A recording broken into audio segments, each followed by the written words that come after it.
자, 우리 1, 2과목에 이어서 3과목 우리 36회 기출문제를 풀어보면서 37회 어떤 것들이 출제 예상되는지를 확인하는 시간을 갖도록 하겠습니다.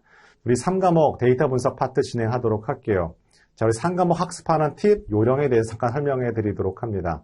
자, 3과목은 크게 3개의 장르로 구성이 되어 있어요. 첫 번째는 R 기초와 데이터 마트 되어 있고, 또 하나 장은 통계 분석 파트로 되어 있어요. 마지막은 정형 데이터 마이닝으로 되어 있습니다.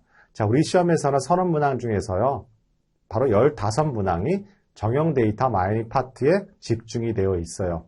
따라서 학습하는 먼저 순서는 뭐다? 정형 데이터 마이닝 파트라고 할 수가 있겠습니다. 자, 정형 데이터 마이닝 파트를 먼저 학습을 하되, 정형 데이터 마이닝 중에서 중요한 포인트가 또 있어요. 정형 데이터 마이닝 파트에서 모형 평가는 너무나 중요합니다. 혼동 행렬을 위한 우리 다양한 평가 지표들이 존재해요. 뭐 accuracy, 정보율도 있고요. error rate, 오버율도 있고요. 정확도, 여러 가지 뭐 특이도, 재현율 여러 가지 평가 지표들이 있잖아요. 자, 그런 것들 너무 시험 문제 출제 빈도가 높고요. 또한 ROC는 나중에 설명하겠지만요. 36회에 등장하지 않았던 것이 너무 신기해요, 저는. 그동안에 ROC가 빠진 적이 없었거든요. 37회 때는 반드시 ROC에 관련된 부분 등장한다 할 수가 있겠습니다. 또한 ROC 말고 또 뭐가 있나요? 이익도표와 향상도 곡선이 있었어요. 따라서 이와 같은 부분 37회 때는 반드시 출제가 된다는 것도 강조해서 말씀드리도록 합니다. 그러면 이와 같은 모형평가 파트를 지나가게 되면 뭐가 나와요? 분류기법이 나와요. 첫 번째는 로리스틱 회귀 분석이 나오고요. 두 번째는 인공신경망이 나오고, 세 번째는 의사결정나무, 네 번째는 앙상블 모형이 나와요. 그 외에 플러스 여러 가지 분류기법들이 등장하게 되죠. 우리 3과목에서 정형 데이터 마이닝 파트에서는 특정 분석 기법에서 집중으로 출제가 되지 않아요. 적어도 해당되는 한 분석 기법마다 한 문제 정도 출제가 되고요. 우리 시험에서 출제 가중치가 있는 항목이 어디 분류기법이냐 하게 되면 인공신경망이랑 앙상블이에요. 이와 같은 분류기법 중에서도 앙상블과 인공신경망 출제 비중이 상당히 높아요. 이 점 다시 한번 강조해서 말씀드리도록 합니다. 그런데요, 이번 시험 36회 때는 로리스틱 회귀 분석이 안 나왔어요. 자, 로리스틱 회귀 분석이 중요하다 안 중요하다를 떠나서, 자, 로리스틱 회귀 분석은 1년에 딱 2번 정도 나와요. 36회에 안 나왔다는 거죠. 그럼 37회에 나올 가능성이 상당히 높아요. 자, 이렇게 각각의 항목마다 평가표를 만들어서 여러분 학습을 하게 되면 훨씬 더 예상해보고 적중해 줄 수 있는 가능성이 상당히 높아요. 이렇게 문제를 만들 수밖에 없어요. 36회 또 인공신경망이 나왔는데 똑같이 37회도 인공신경망이 나오게 되면 합격률이요, 거의 10%포인트 이상 올라가게 돼 있습니다. 그래서 이런 패턴을 갖고 있는 것이 ADS뿐만 아니라 빅데이터 분석기사, ADP 다 공통적인 부분이라는 거. 그 이유는 제가 좀 전에 말씀드렸듯이 데이터 분석 문제를 문제화하는 거 쉽지가 않아요. 그리고 우리 시험 문제 벌써 1500문제가 넘어요. 기출문제만 하더라도요. 그래서 새롭게 나올 수 있는 경우는 거의 다 나왔다라고 생각하시면 돼요. 단지 우리가 예상해보는 건 앞에서는 36회 때 이와 같은 패턴을 가지고 나왔기 때문에 37회에서는 36회에 등장하지 않았던 해당되는 포인트에서 출제될 가능성이 많고 그대로 그런 것들이 적중했다라고 생각하시면 되겠습니다. 자, 이와 같은 정형 데이터 마이닝 파트가 갖고 있어요. 그럼 세 번째 뭐가 나오나요? 군집 분석이 나와요. 그죠? 그런데 36회 때는 제가 설명드리겠지만 군집 분석, 일반적인 군집 분석의 총론이 이번 시험에 출제가 되어 있어요. 36회 때요. 그러면 군집 분석에서 계층적 군집 분석, 비계층적 군집 분석 또는 혼합분포 군집이 있었고요. SOM이 있었어요. 이런 개별적인 군집 분석에 대해서는 36회 때는 전혀 출제되지 않았어요. 따라서 37회 때는 나올 수밖에 없어요. 이와 같은 특징을 갖고 있다는 것도 강조해서 말씀드리도록 합니다. 또 하나 이와 같은 군집 분석을 지나가게 되면 뭐가 있나요? 연관규칙 학습이 있어요. 연관규칙 학습, 당연히 이번 차시에 시험 문제에 등장을 했죠. 하지만 계산 문제가 등장하지 않았어요. 즉, 연관규칙 학습에 계산 문제가 존재하게 되는데요. 우리의 지지도와 신뢰도, 향상도를 계산하는 문제가 36회에 등장하지 않았지만 37회에 나올 가능성이 높다라고 할 수가 있겠습니다. 자, 이렇게 포인트 예상해보고 우리 패턴을 준비해가면서 미리 어느 것들이 나올 거야 라고 하는 시험이 ADS-B 시험이라고 할 수가 있고요. 절대로 두 번 보면 안 되는 시험이 ADS-B 시험이라는 것도 강조해서 말씀을 드리고 진행을 하도록 할게요. 따라서 우리 3과목 정형 데이터 마이닝 파트 먼저 하고 두 번째 통계 분석 파트를 한다. 통계 분석 파트에서 전체적으로 30%에 35%를 차지하고 있는 것이 바로 통계 분석 파트예요. 그 다음에 그럼 해당되는 R기초와 데이터 마트는요. 전체적인 출제 빈도를 보게 되면요. 15% 이하가 바로 해당되는 R기초와 데이터 마트 파트라 생각하시면 되겠습니다. 그래서 너무 학습량을 준비하게 되면 여러분 반복할 수가 있나요? 반복할 수가 없어요. 그런데 그 윤곽을 얼마만큼 분량을 잡아내는지가 관건인데요. 그 분량을 너무 많게도 너무 적게도 적정한 수준을 잡는 거 중요하고요. 그게 바로 우리 교재에 있는 요약 포인트 185개를 중심으로 해서 거기다 약간 살을 붙이면 돼요. 기출문제의 내용들을 약간 메모하게 되는 형태로 하게 되고 이렇게 단권화시켜서 반복 학습하는 거 바로 굉장히 중요한 포인트라는 것도 강조해서 말씀을 드리도록 할게요. 자, 첫 번째 강의 진행하도록 합니다. 1번 문제, 촉도 문제가 나왔어요. 촉도 문제는 그 안의 개념에서도 나올 수 있는 포인트들이 약간 주기적으로 만들어져 있습니다. 첫 번째, 척도는 절대 0점이 중요하죠. 절대 0점이라는 건 정말 0이 없는 거잖아요. 자, 구간 척도는 절대 0점이 없어요. 그 다음에 대표적으로 구간 척도에 뭐가 있나요? 온도가 있어요. 첫 번째 포인트. 자, 두 번째, 해당되는 걸 물어볼 수가 있는데요. 우리 명목척도라는 건 뭐예요? 분류하기 위한 거예요. 사칙 연산에서 이 꼴과 이 꼴이 아닌 것만 존재하게 되고 대표적인 사례가 뭐가 있어요? 혈액형 또는 성별 대표적인 명목척도라 해요. 서열척도는 뭐예요? 순서가 만들어져 있는 거. 예를 들자면 우리 설문조사할 때 매우 좋아한다. 좋아한다, 보통이다. 이와 같은 것들 사례를 통해서 서열 척도를 물어보는 문제 이렇게 세 가지 타입밖에 존재하지 않아요. 더 이상 복잡하게 생각할 필요도 없고요. 그 세 가지 중에 한 가지가 출제된 것뿐이에요. 따라서 다음 차 시에는 뭐가 나와요? 척도 문제는 1년에 우리 4번 시험 보게 되면 2번 정도 나오게 돼요. 다음 차 시에 나올 수도 있고 안 나올 수도 있지만 다음 차 시에는 어떤 문제? 절대 0점을 물어보거나 서열 척도 사례를 물어보고 서열 척도의 답을 구하는 문제 나올 차례라고 생각하시면 되겠습니다. 자, 두 번째는 인공신경망이에요. 인공신경망은요. 통계 분석, 우리 7장에 있는 통계 분석에 다중회귀 분석, 회귀 분석만큼 여러분이 기억해야 할 것이 너무 많아요. 하지만 우리 시험에서는 가장 분류기법 중에서 출제 가중치가 높은 것이 인공신경망인데요. 여러 가지 키워드가 있어요. 첫 번째는 활성함수예요. 활성함수를 여러분 기억하셔야 될 세 가지가 있습니다. 활성함수의 정의도 알고 있어야 되고요. 활성함수의 종류 세 가지를 알고 있어야 돼요. 세 가지가 뭐가 있나요? 바로 여기 나와 있는 시그모이드 함수하고요. 소프트맥스 함수, 멜로 함수를 알고 있어야 돼요. 시그모이드 함수라는 것은 두 개의 카테고리를 분류하는 활성화 함수, 소프트맥스는 세 개 이상의 카테고리를 분류하는 활성화 함수, 멜로 함수는요, 시그모이드 함수라는 것은 결정적으로 기울기 소실 문제를 발생하게 돼요. 기울기가 없어지게 되면 학습을 못하게 되는 것이죠. 인공신경망에서는 W를 갱신하는 게 학습하는 거라고 할 수가 있겠죠. 자, 이와 같은 것을 갖고 있는 것이 인공신경망이라고 할 수가 있고 이 중에서 우리는 활성화 함수, 시그모이드 함수의 결과값 0과 1 사이의 값을 갖는 것을 물어봤다 할 수가 있겠습니다.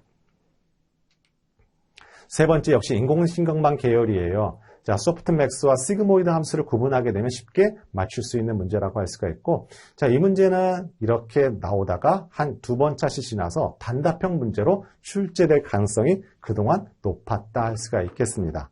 자, 이와 같은 출제 유형을 갖고 있어요. 즉, 객관형 단답형을 왔다 갔다 하게 되죠. 그만큼 케이스가 많지가 않아요. 그래서 여러분이 걱정하는 건 알아요. 오프라인 교육할 때도 굉장히 내용들이 낯설고 용어도 정립하기에 너무 어려운 단어들이 등장하니까 어렵게 느껴지지만 생각보다 이 나올 수 있는 출제 범위가 그렇게 높지가 않아요. 자, 이 점 강조해서 말씀을 드리도록 합니다.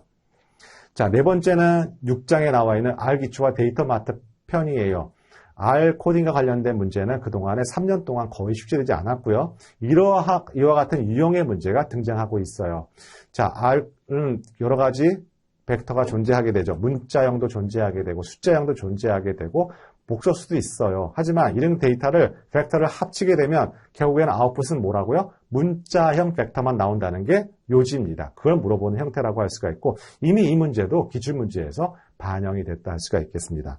저는 이쪽 섹터에 있다 보니까 과연 ADS-B 문제가 기출문제를 얼마만큼 리바이벌, 재활용할까라는 걸 한번 데이터를 내본 적이 있는데요.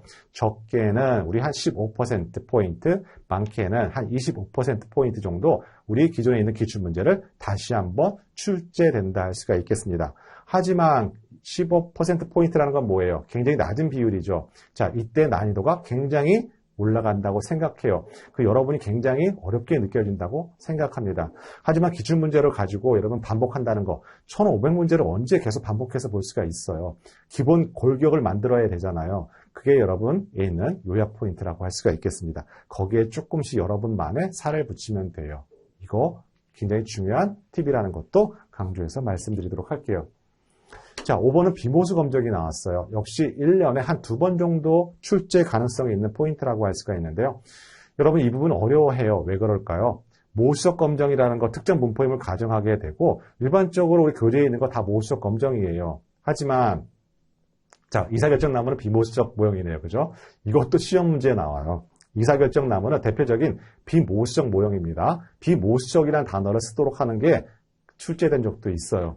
자, 비모수적 검정이 왜 어렵게 생각하냐면, 모수적 검정이라는 건 너무 많이 기출문제에 나와 있고, 비모수적 검정을 한 번도 결과를 보여주게 되고 해석하는 문제가 등장하지 않았기 때문에 별 관심이 없었어요. 하지만 비모수적 검정은 어떻게 난다고요? 모수적 검정에 해당되는 비모수적 검정이 무엇인지를 물어보는 것이 출제 패턴이에요. 우리 시험 문제에서요. 그래서 여러분 교재 200페이지에 보시면 모수적 검정과 대응되는 비모수적 검정들이 다 있어요. 물론 사인 테스트, 부호 검정은요. 이렇게 대응 비교 t 테스트에 쓸 수도 있고 한 가지 평균 차이 검정에도 쓰일 수가 있어요. 해당되는 내용, 모수적 검정에 대응되는 비모수적 검정이 무엇이 있을까 확인하는 거 다시 한번 강조드립니다. 약간 부연해서 설명드리자면요. 우리 비모수적 검정을 왜 쓰죠? 데이터 크기가 충분히 크지 않아요. 중심극한 정리를 좀 얘기하기 싫지만 해당되는 이론에 부합하지 않고 정기성을 만족하지 못하기 때문에 우리는 비모수적 검정을 갈 수밖에 없어요. 하지만 모수적 검정과 비모수적 검정 기본적인 데이터의 자료가 다를 뿐이지 해당되는 결론은 같을 수도 있고 다를 수도 있어요. 하지만 똑같은 로직이에요. 방법은요. t-테스트, 모수적 검정에서는 평균을 이용하는 것뿐이고 비모수적 검정은 중앙값을 이용하는 것뿐이에요. 이와 같은 차이점이 있는 거죠. 그죠? 하지만 요지는 뭐다? 비모수적 검정, 모수적 검정에 대응되는 비모수적 검정, 서로 연결 찾는 거라고 할 수가 있겠어요. 그 경우도 많지가 않아요.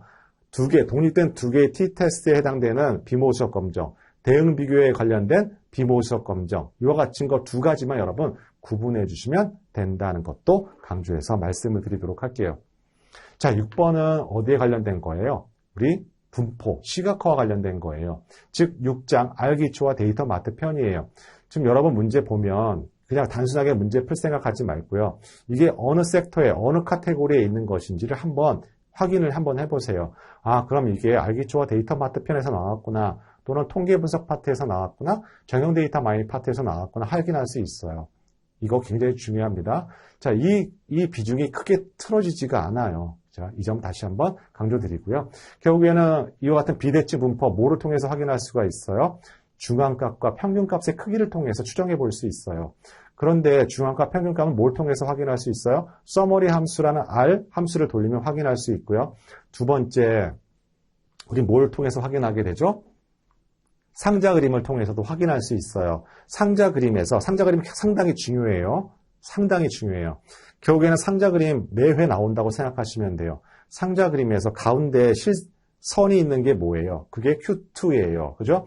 그 Q2의 방향이 아래 방향 Q1에 가느냐, Q3에 가느냐. 말 그대로 여기 나와 있는 우리 그 중앙값 Q2가 아래 Q1의 방향으로 가게 되면 이걸 옆으로 이렇게 세워놓게 되면 히스토그램이에요. 그럼 자료가 왼쪽에 치우쳐져 있는 거고 오른쪽 꼬리 분포를 갖고 있다고 얘기를 하는 거예요. 즉 상자 그림을 통해서 확인이 가능하고요. 서머리 함수를 통해서 가능해요. 뭐가요? 데이터의 비대칭도를 추정해 볼 수가 있는 것이죠. 이와 같은 평균과 중앙값을 통해서 확인하는 방법, 우리 시험 문제 최근에 계속 출제되고 있어요. 그게 왜 그럴까요? 우리는 아까 모수적 검정, 비모수적 검정 얘기했잖아요. 모수적 검정이 뭐라 했죠? 특정 분포임을 가정하고 해요. 구체적으로 얘기하면 정기 분포임을 가정하고 하게 되는 것이죠. 그죠? 그럼 이게 깨지면 어떻게 해야 돼요? 데이터 변환이 필요해요. 이와 같이 비대칭 있는 분포를 정기 분포처럼 만들어 놓고 여러분 검증하는 거 한다 할 수가 있겠습니다. 이걸 뭐라 그래요? 데이터 변환이라고 하게 돼요. 그렇기 때문에 시험 문제 출제가 되는 거예요. 자, 7번은 앙상블 모형이에요. 36회 때 특이점이 하나 있는데요. 우리 그동안에는 앙상블 모형 굉장히 중요해요. 앙상블 모형이 세 가지가 있어요. 뭐가 있나요? 백인과 부스팅, 랜덤 포레스트가 있고요. 랜덤 포레스트는 36회 때 단답형으로 출제가 됐어요. 일단 어느 정도 예상을 했고요. 원래는 항상 두 문제 정도 나왔어요. 그것이 백인이든 부스팅이든 랜덤 포레스트는 적어도 해당되는 기법 두 개는 출제가 됐는데 어쨌든 간에 앙상블 모형의 기법에 관련된 부분이 출제가 됐다고 한다면 이번에는 전체적인 앙상블 모형에 관련된 개념이 출제된 것이 특이점이라고 할 수가 있겠습니다. 보시면 앙상블 모형의 특징 중 옳지 않은 것은 물어봤어요. 자, 각 모형의 상호 연결성이 높을수록 정확도가 높다라고 했는데요. 상호 연결성이 키워드라고 할 수가 있겠습니다. 자, 우리 앙상블 모형은 여러 가지 분류 모형을 종합해서 평균해서 취합해서 우리 예측 모형을 만드는 거예요. 그렇게 함으로 인해서 뭐가 특징이에요? 정확한 예측력을 갖고 있다. 즉 분산을 감소시켜서 정확도를 높이는 방법이라고 하게 되죠. 그러면 각 모형마다 상호 연결성이 있으면 각각의 모형이 결국 하나인 것밖에 안 되는 거잖아요. 그럼 앙상블 모형이 원래 갖고 있던 취지와는 벗어난 거라고 할 수가 있고 따라서 정확도가 높다라는 것이 잘못된 오답이라고 할 수가 있겠습니다. 자, 이와 같은 앙상블 모형에 관련된 문제, 새로운 유형의 문제라고 할 수가 있겠죠. 자, 이와 같은 유형의 문제가 등장한다 할 수가 있겠습니다. 자, 중간에 제 목소리 속도 좀 확인하도록 할게요. 자, 제 목소리 속도 괜찮으시면 채팅창에 1번 올려주시면 여러분 반응 확인하고 진행하는 데 도움이 된다 할 수가 있겠습니다.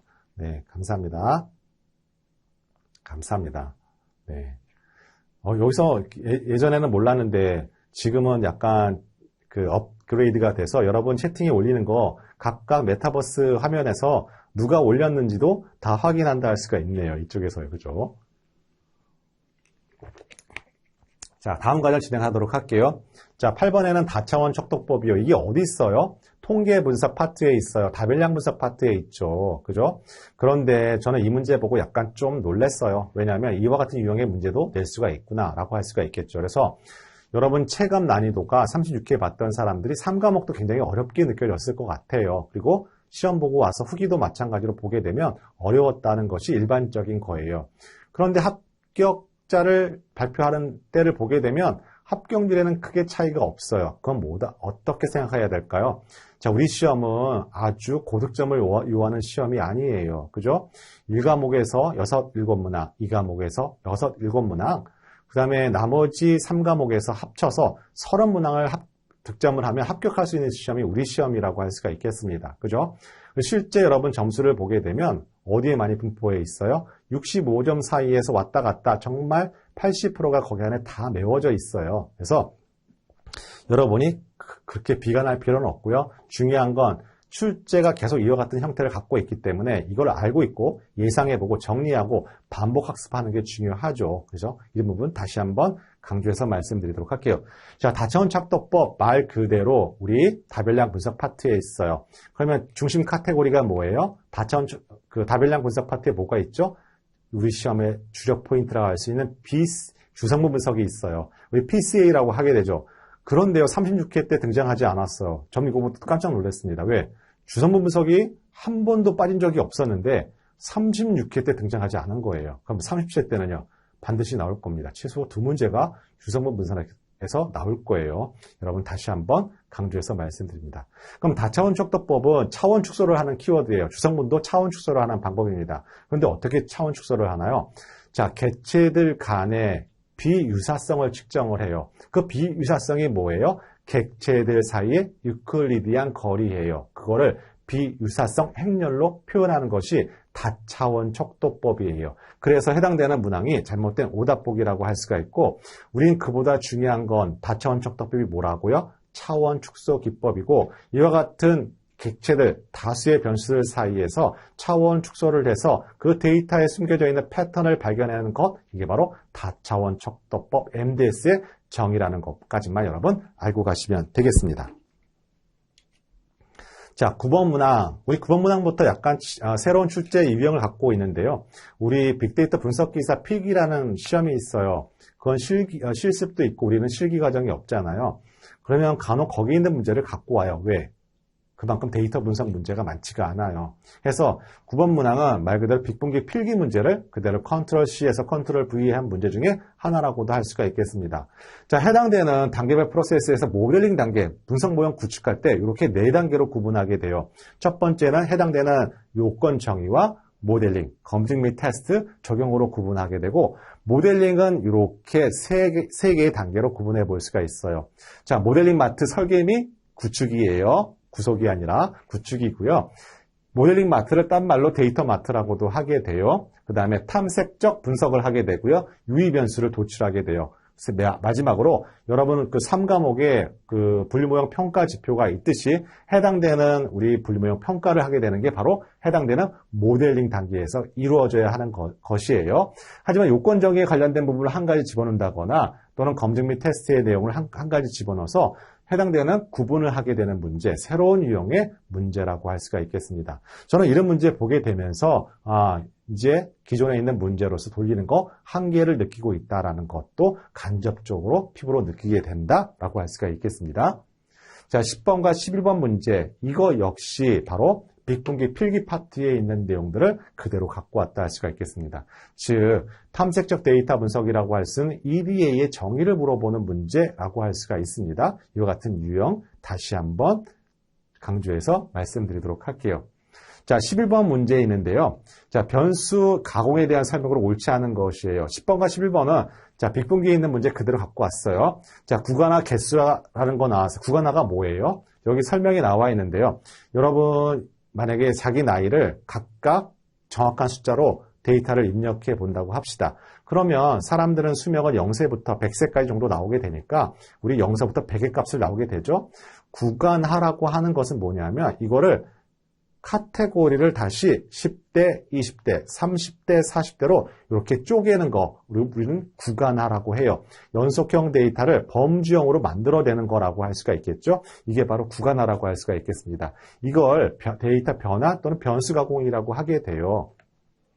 그런데 생각을 해봅시다. 만약에 0서부터 100세의 단위를 50세의 단위로 크게 블럭을 2개 하는 거랑 10개, 10대, 20대로 블럭을 10개 하는 거랑 뭐가 차이가 있는지 아무래도 구간화 개수가 작게 되면 어떨까요? 작게 되면 정확도가 높아지나요? 50대로 2개 나누는 거랑 10대로 10개 나누는 거랑 누가 더 정확해요? 더 쪼개지는 게 정확하잖아요. 그죠? 그와 관련된 내용이라고 여러분 이해하시면 되겠습니다. 자, 그 포인트만 알고 있으면 쉽게 답을 찾을 수 있는 내용이라 할 수가 있겠어요. 하지만 여러분한테 어려웠어요. 왜? 기존에 있던 기출문제 또는 이론서에서 보지 못했던 내용들이 등장했지만 결국에는 물어보는 것은 구간화라는 개념을 알고 있느냐, 모르고 있느냐를 물어보는 내용이라고 할 수가 있겠습니다. 어떻게 보면 여러분 난이도를 조절해서 합격률을 약간 컨트롤하고 싶은 생각이 약간 엿보이는 문제라고 생각하시면 되겠어요. 자, 12번 문제는 그렇지 않아요. 우리 신뢰 개수란 개념만 알고 있으면 여러분 기억하시면 됩니다. 자, 우리 크게 분류 모형, 예측 모형을 만들게 되고요. 우리 시험에서는 분류 모형만 거의 시험 문제 출제가 돼요. 자, 예측 모형은 말 그대로 회귀 모형에 관련된 부분이라고 할 수가 있겠죠. 크게 분류 모형, 회귀 모형 두 가지 포인트를 구분하게 되는데요. 다시 분류 모형은 어떻게 나눠지게 돼요? 지도학습과 비지도학습으로 구분할 수가 있어요. 지도학습은 타겟 변수가 존재하게 되고요. 비지도학습은 존재하지 않아요. 비지도학습의 대표적인 게 바로 군집 분석, 연관 규칙이 바로 비지도학습이에요. 하지만 지도학습은 말 그대로 딱딱 계량화시킬 수 있기 때문에 우리 혼동 행렬을 이용해서 각각 분석 기법마다, 분류 기법마다 얼마든지 정확한지 또는 특이도가 어떤지 이와 같은 것들 확인해 볼 수가 있겠죠. 하지만 비지도학습은 그렇게 계량화시킬 수가 없어요. 그래서 필요한 타당성 지표가 필요하게 되고 그것이 바로 실루엣 개수고 우리 시험 문제에서 참 여러 번 단답형, 객관형 가리지 않고 출제된 키워드라는 것도 강조해서 말씀드리도록 합니다. 결론적으로 얘는 군집 분석 기법이 아니에요. 말 그대로 군집이 잘 됐는지 잘못됐는지를 평가하는 지표라는 거, 그 개념만 알고 있으면 풀 수 있는 문제라고 할 수가 있겠습니다. 다음 13번 문항 보도록 할게요. 우리 그동안에 군집 분석의 거리와 관련된 개념들, 좌표를 쥐어지게 되고 또는 해서 맨하튼 거리를 구하는 문제, 계산 문제가 주요 문제였어요.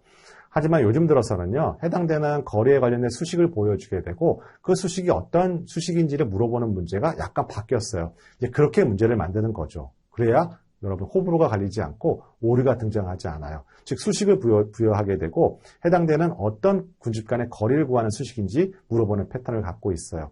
따라서 이렇게 맨하튼이 나왔다는 이유는 어떤 것도 가능하다는 걸까요? 자, 어떤 것도 가능하다는 걸까요? 바라노비스 거리도 나올 수가 있고 표준화 거리도 나올 수 있고 빈코프스키 거리도 나올 수가 있다는 얘기예요. 이렇게 예상을 하고 시험에 임하게 되면 훨씬 더 리스크가 줄어들고 부담감이 확 내려앉는 시험이 우리 시험이다라는 거 다시 한번 강조해서 말씀드리도록 하겠습니다.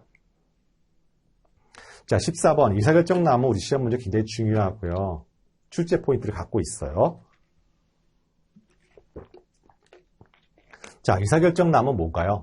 트리를 형성하는 거예요. 트리의 규칙을 찾기 위한 거 바로 의사결정나무죠. 그런데 이렇게 한마디에서 두 개로 쪼개지는 걸 재기적 분할이라고 하게 되는데요. 그냥 막연하게 분할하는 게 아니에요. 분할 분기하는 게 아니죠. 어떻게 해요? 순수도가 증가하도록 하는 거예요. 순수도가요. 그럼 순수도가 뭐예요? 특정 범주 비율로 딱딱 쪼갤 수 있을 때 우리는 순수도로 증가한다고 해요. 하지만 순수도 측정 지표가 있어요? 없어요. 우리는 뭐만 있어요? 불순도를 측정하는 지표가 있어요. 그게 뭐죠? 엔트로피 지수 또는 카이제곱 통계량, p-value가 바로 그 불순도 측정 지표라고 할 수가 있겠습니다. 그러면 여기에 나와 연관성이 높다는 건 뭐예요? 서로 비율이 0.5 대 0.5라는 거예요. 이건 누구도 오류가 생길 수밖에 없어요. 이거는 순수도가 증가시키지 못하면 딱 멈춰버리는 거예요. 즉 뿌리마디에서 더 이상 트리가 만들지 않는 경우라 할 수가 있겠죠. 굉장히 중요한 개념이에요. 이거 14번 우리 시험 문제 출제 포인트고요. 저는 37회 때 뭐가 나와요? 저는 가지치기와 정지규칙이 나올 가능성이 많아요. 또는 의사결정나무의 장단점을 물어보는 문제. 아까 비보수적 모형이라고 했잖아요.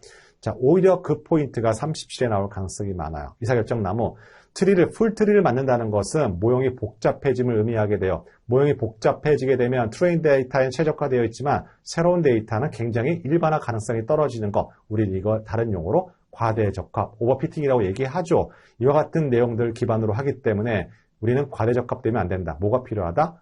정지규칙과 가지치기가 필요한 겁니다. 그래서 우리 시험 문제 정지규칙과 가지치기 시험 문제 출제 포인트를 자리 잡고 있다 할 수가 있겠어요. 이렇게 정리하시면 돼요.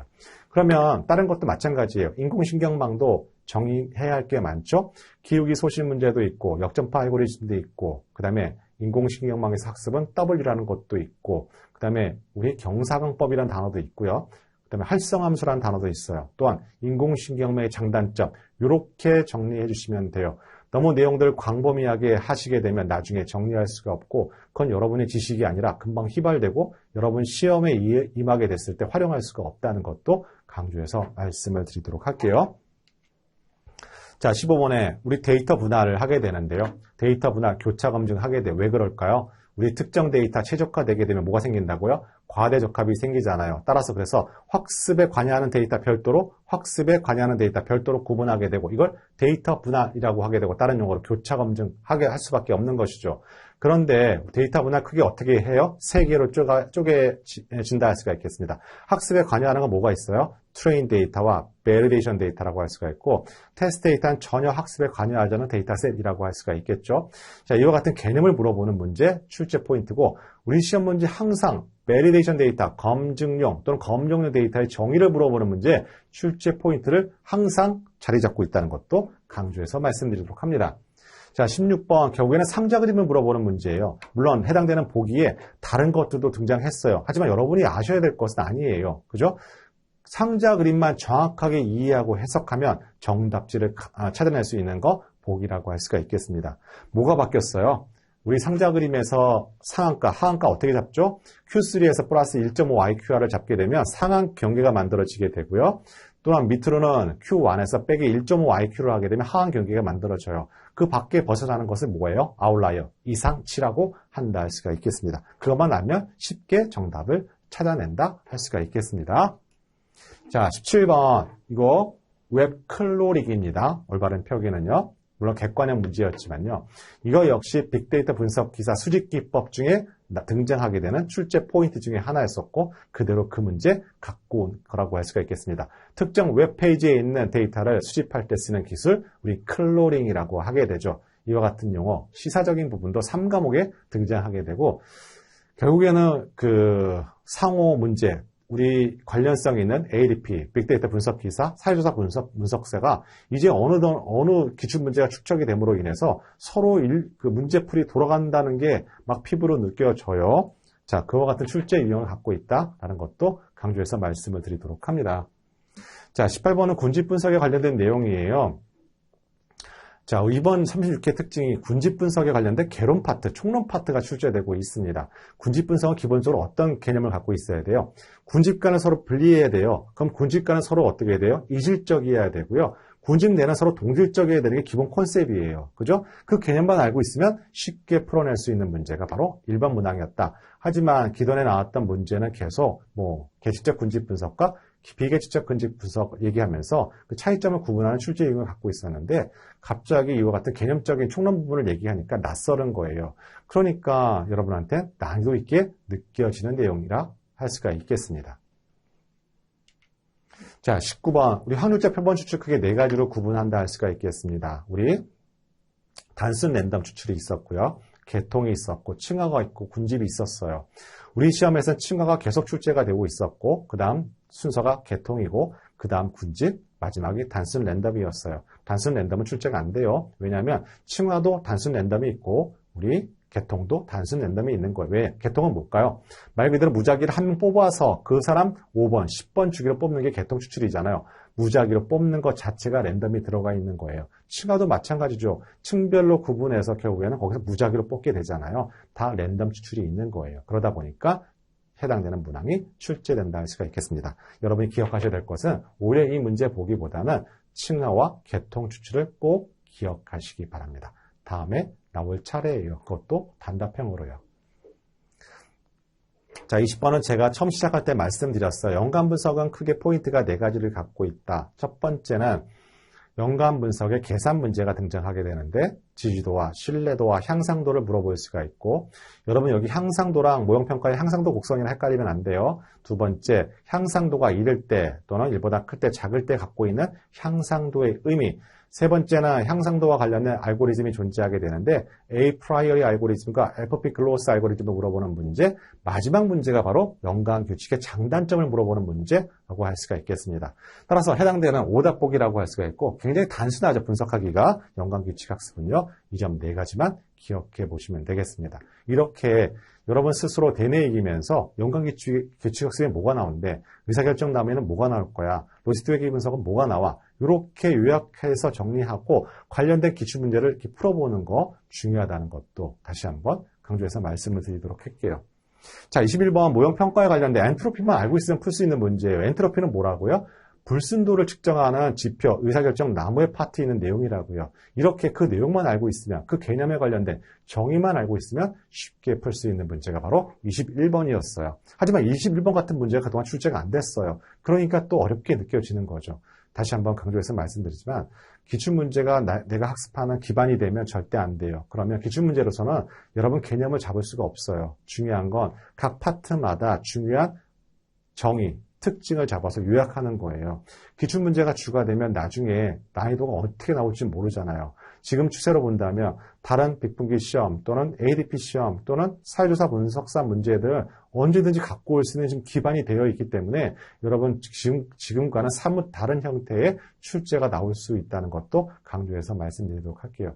똑같은 문제 풀잖아요. 제가 말씀드렸듯이 합격률이 10%포인트가 올라가요. 그러면 이게 50%, 60% 올라가게 되면 여러분은 상관이 없지만 시험을 보는 주관사 입장에서는 약간 좀 당황스러운 부분이 발생할 수도 있어요. 이번 여러분도 여러분 생각하셔야 된다는 것도 강조해서 말씀드리도록 하겠습니다. 자, 22번 문제는 유사 문제인데요. 이거는 이번 기출문제 때문에 갖고 온 문제가 아니고요. 여러분 다중회계 분석하면 항상 질문을 하게 돼요. 우리 실습이 없잖아요. 우리 시험은요. 남이 한 분석 결과를 올바르게 해석을 하는지를 검증 보는 시험이 바로 해당되는 우리 ADSP 시험이라고 할 수가 있고 빅분기 실기나 빅분기 시험이나 ADP 시험은 실제 여러분이 실기를 하는데 오픈북을 하느냐 또는 오픈북을 하지 않느냐의 차이점이 있는 거라고 생각하시면 돼요. 그런데 이와 같은 것들이 여러분한테 되게 다양하게 생각이 들어요. 그래서 몇 가지만 정리하도록 하겠습니다. 이 시간에요. 첫 번째, 다중회계 분석인데요. 여러분이 기억하셔야 할 포인트가 있습니다. 우리 각각의 에스티메이트라는 건 뭐예요? 제가 정렬을 했는데 그 교환을 넘기면서 약간 깨졌는데요. 보는데 전혀 지장이 없어요. 자, 여기 나와 있는 에스티메이트라는 것은 회귀개수 값이에요. 인터셉트라는 건 절편값이고요. 나머지 에듀케이션 2부터 시작해서 H까지는 뭐냐면 우리 회귀개수의 값이에요. 여기 나와 있는 스탠다드 에러라는 것은 표준 오차 값이에요. 오차예요. T밸류는 어떻게 나와요? 표준 오차가 분모고요. 여기 에스티메이트가 분자예요. 이 수식이 바로 T밸류 값이에요. 그럼 T밸류 값이 크다는 건 뭘 의미해요? 오차가 작다는 걸 의미할까? 크다는 걸 의미할까? 오차가 분모가 작아질수록 T밸류는 커지지 않아요. 그죠? 그럼 T밸류가 절대값이 크다는 건 뭘 의미해요? 그만큼 종속 변수에 아주 영향력이 있는 유의한 변수임을 의미를 해요. 첫 번째 포인트는 T밸류의 절대값이 갖고 있는 의미를 파악하는 거 첫 번째 포인트고요. 두 번째, 여기 나와 있는 PR이라는 것은 유의확률이에요. 유의확률. 여기 나와 있는 유의확률을 통해서 개별 회귀개수의 유의성을 파악해 볼 수 있는 거 바로 여기에 나와 있는 PR, 유의확률을 통해서 확인하게 되죠. 즉, 일반적으로 알파, 유의수를 0.0으로 고정해놓고 보기 때문에 이거보다 값이 작게 되면 우리는 귀무가설을 기각한다 하게 되고 딴 말로 통계적으로 유의한 변수라고 해석한다 할 수가 있겠습니다. 그러면 아래 나와 있는 여기 시그니피컨트라는 건 뭐예요? 자, 유의 수준을 의미하게 돼요. 만약에 별표가 3개 있으면요. 0에서 0.001 사이에 유의하다는 의미고요. 별표가 2개면 0.01, 별표가 1개면 0.05에서 유의한 수준이라고 하게 돼요. 따라서 일반적으로 알파를 0.05로 고정하기 때문에 해당되는 회귀개수가 별표가 1개라도 있으면 걔는 통계적으로 유의하다고 해석하시면 됩니다. 그러면 밑에 나와 있는 결정개수가 있어요. 멀티플 R-스퀘어가 있고요. 여기 수정된 결정개수가 있어요. 뭐가 달라요? 수정된 결정개수는요. 독립변수가 많을 때, 다중회귀 분석할 때 확인하는 결정개수예요.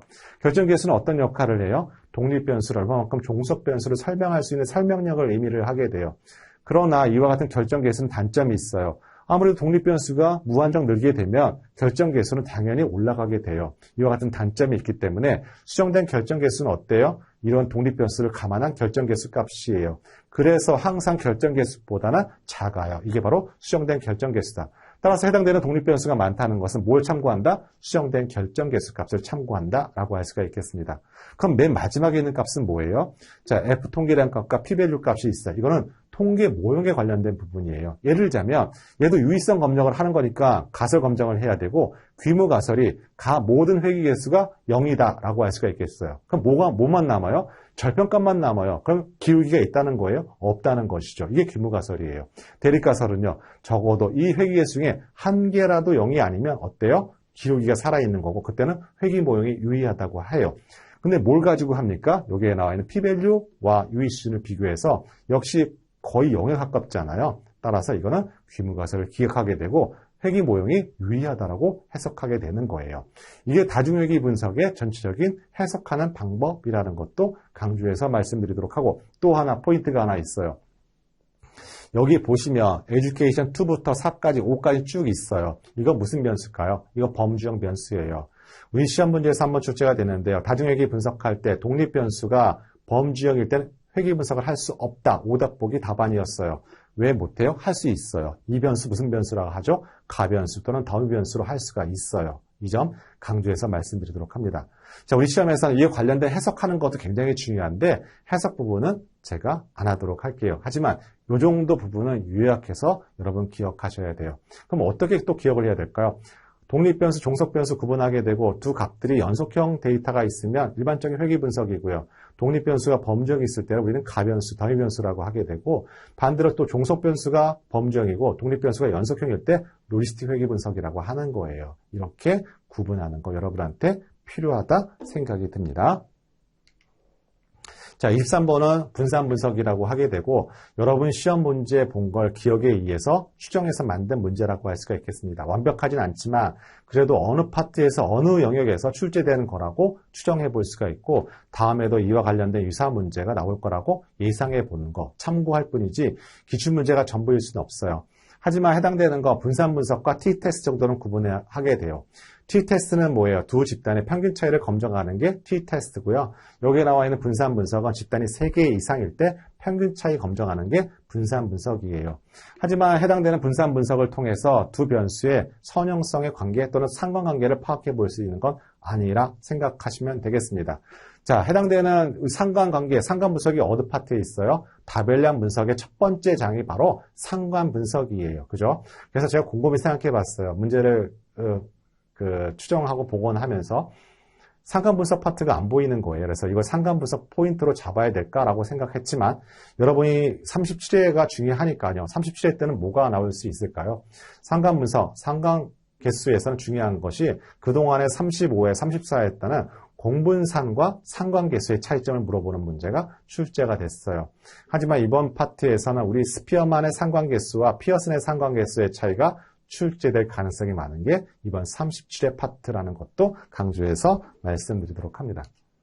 자, 24번에 분류모형의 평가 방법이 아닌 거 물어봤어요. 덴드로그램 어디에만 있어요? 계층적 군지 분석에만 있어요. 그죠? 덴드로그램 통해서 덴드로그램이 뭐예요? 사다리 모양의 우리 그림이라고 할 수가 있고 Y축은 뭐로 되어 있어요? 하이트로 되어 있고 군집 간의 거리를 의미해요. 우리 시험에서 어떤 형태로 출제가 됐어요? 군집 간의 거리를 얼마로 할까 해서 직선을 그어서 군집수를 물어보는 문제가 우리 시험에 2번인가 3번 정도 출제가 됐어요. 계층적 군집 분석에만 있는 게 덴드로그램이고요. 분류모형의 평가는 지도학습이잖아요. 전혀 관련 없는 개념이고요. 이와 같은 개념만 알고 있으면 쉽게 오답을 고르다 할 수가 있겠습니다. 자, 다음은 여러분이 어려워하는 거예요. 우리 시계열 분석이 나왔어요. 우리 시계열 분석의 출제 포인트를 한번 요약해 보면 정상성이 가장 많이 출제가 됐어요. 정상성을 만족하는 3가지 조건이 나왔었고요. 그 다음이 바로 여기에 나와 있는 AR 모형, MA 모형, AR, MA, 아리바 모형을 식별하는 문제 2번째 출제 포인트. 3번째는 분해 시계열을 물어보는 4가지 요인을 물어보는 문제가 출제 포인트로 자리 잡았었어요. 그런데 헷갈려요. 그래서 제가 AR과 MA를 어떻게 구분하는지를 잠깐 설명드리도록 하겠습니다. AR 모형을 이렇게 수식을 적어요. 자, 여기 나와 있는 XT라는 건 뭐냐면 현재 시점의 정상 시계열이라고 할 수가 있고요. 그 다음에 여기 ET라는 것은 바로 백색 잡음, 우리 회귀 분석에서 오창이라고 할 수가 있습니다. 자, 여기 나와 있는 XT-는 뭐예요? 자, 이전 시점의 정상 자료예요.